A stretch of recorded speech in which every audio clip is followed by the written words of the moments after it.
He joins us on the Harbor One hotline. Good morning, Mike. Good morning. How was your Thanksgiving, everybody? Perhaps, maybe if is that? Did you check that home unit before you spoke? Were you speaking with Mike off air, Shime?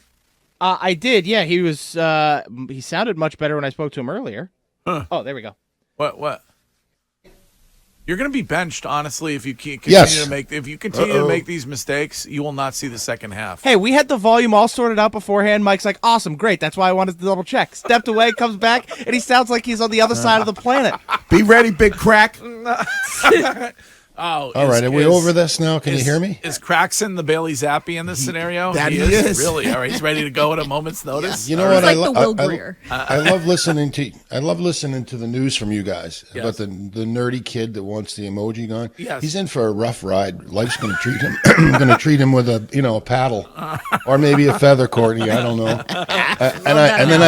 I don't know how I would live for the rest of the day without knowing that somebody had a nocturnal penis tracker for himself, trying to move on. Well, All about the more you know. The rich, they're just like us. Are you? And by the way, don't both Army and Navy both suck, don't they? the Football teams I'm talking about. I yeah. hope they're better at combat. Yeah, no, it's the pageantry of it. It's the tradition. It's all of that. I don't know. It's interesting to me that it's harder to get that ticket than it was to get a ticket to an AFC Championship game or Taylor Swift or whatever. But how was your Thanksgiving, by the way? It was good. Yeah. It was good. We had about 15 people, and everything was a hit, especially my sausage stuffing. Ooh. I feel like you're the kind of guy who, as soon as the meal is done, you kind of get up and indicate to those that are there that it's time for them to go home. No, that's not true. It's time for them to clean up. All right. Well, Bruins on a little bit of a slide here, and you brought this up a few weeks ago. At some point, you end up getting to a tougher schedule. Is that in your mind? What's going on here? Are you alarmed by this three game slide? You know what? They've been. They were surprised to start last season. They were surprised in the playoffs. They surprised me to start this season, and now they've clearly hit a rut. They look like. I mean, and by the way, they played in Florida on the Wednesday before Thanksgiving, so they flew back, got in about 4:00 in the morning, and then they had Thanksgiving, no practice, and they have an afternoon game. That was sort of a disaster waiting to happen.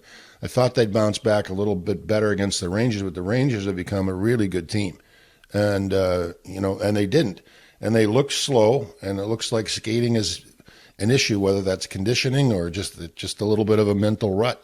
I'm not sure, but it alarmed me that they didn't come out with. They did come out pretty well against Columbus, and just went flat after Columbus scored the first goal. So I don't know what's going on here, but I can tell you that the games have been not much fun to watch. The opponents have scored from just about every different possible situation, shorthanded, power play, 5-on-5. The coverage is just really, really sloppy now. And the goaltenders, who were a brick wall for the first 15 games or so, probably weren't as good. They weren't horrible, but they weren't as good as they'd been, and that revealed some cracks in the foundation. Mike, one of the interesting things we've been talking about was the very strange decision to pull Swayman in a game where you kind of looked and you go, what's the reasoning and purpose behind it? And I know Montgomery said to slow the game down.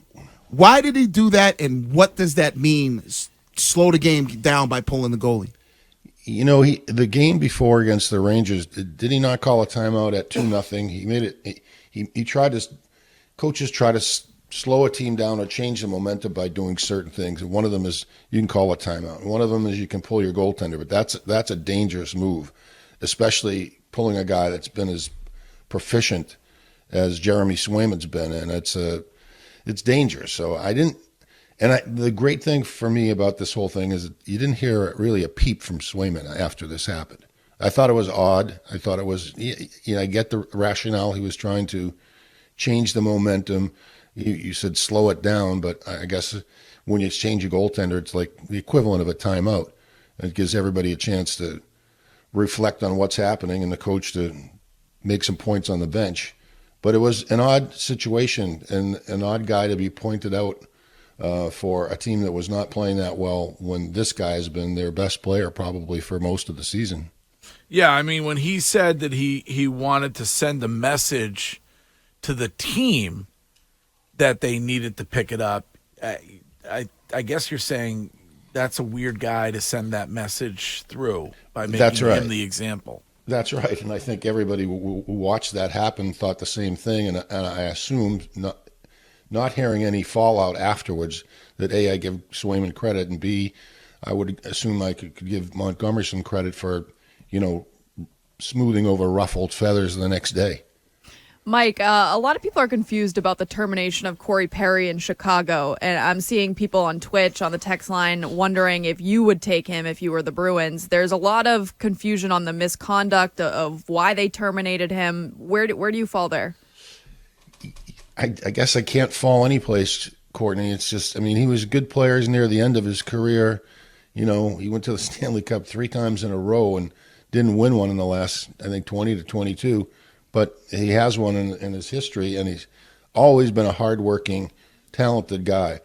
I don't know what happened in Chicago, but by virtue of what the general manager said, it wasn't good. And they've had issues in the past, and they've had to deal with issues in the past, as you know. And, I assume whatever he did was so egregious that they could get away with waiving him and getting him off the roster. It's not easy to do with the Players Association in the background, so there's got to be some sort of a reason. I don't know what that is, and until I knew what that was, and the Bruins just went through a situation which was ugly last year, as we all recall, signing a player that had a history, and until they know such history with Perry, I'd stay away from him. Well, the Bruins are kind of dealing with it right now with Milan and the NHLPA Players Assistance Program. I'm seeing a lot pop up about that as well. Why aren't the Bruins just parting ways with him? Why is this Players Assistance Program in place to kind of cover up bad decisions made by players? What do you think about that? I don't know that the assistance program is in a position to sort of deny everybody whatever. What they're doing is positive. They're trying to get somebody who needs help to get help. We're not going to hear the whole story of what happened in the Lucic home, and I guess we don't deserve to do that. But I think in this case, they've handled it reasonably well. They went right away to suspend him and put him on an indefinite leave of absence. They give the guy a chance to go through the program. I'm doubtful it'll ever come back.